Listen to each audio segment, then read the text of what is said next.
Número 3. A poluição radioativa compreende mais de 200 nuclídeos, sendo que, do ponto de vista de impacto ambiental, destacam-se o césio-137 e o estrôncio-90.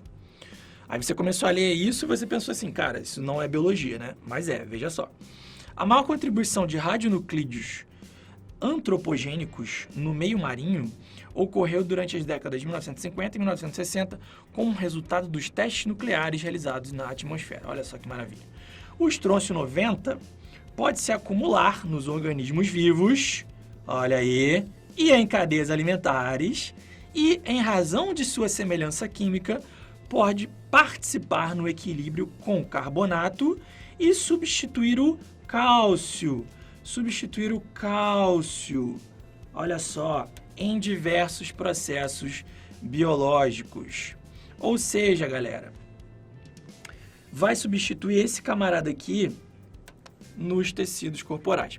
Ao entrar numa cadeia alimentar, da qual o homem faz parte, em qual tecido do organismo humano o estrôncio-90 será acumulado predominantemente. Então, raciocina comigo. O estrôncio-90 acaba entrando numa cadeia alimentar, então você tem lá relações tróficas, alimentação, passagem de matéria ao longo dos níveis tróficos, e ele vai se acumular substituindo o cálcio em diversos processos biológicos. Aí a pergunta você poderia resumir a pergunta em qual é o tecido que tem muito cálcio na sua composição? Essa é a pergunta. Então veja que você precisava ler esse texto.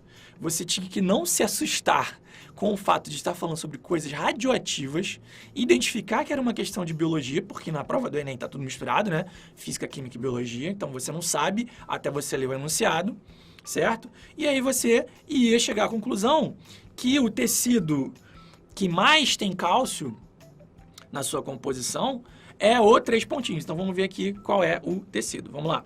Então, onde ele vai ser acumulado predominantemente? No tecido cartilaginoso, galera, esse tecido cartilaginoso não é bem a resposta que a gente vai querer. Ele é lá formado lá por principalmente fibras colágenas, né?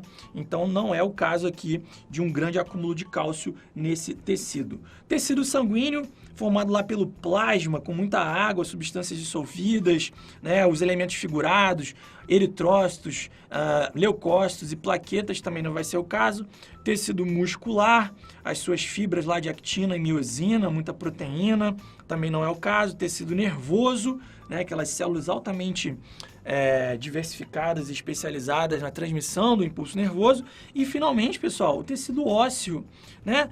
Galera, todo mundo já ouviu aquela historinha, né? Ah, tem que tomar leite, porque leite tem cálcio, faz bem para os ossos. Ah, minha avó precisa tomar um complemento de cálcio.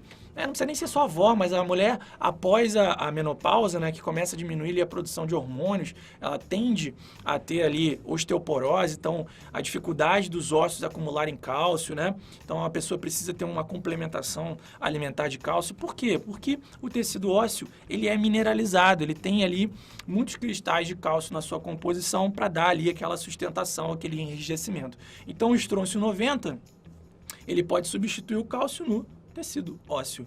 Sensacional. Questão aí de histologia. É difícil você encontrar questões de histologia no Enem, tá? Então essa aqui era a letra E também.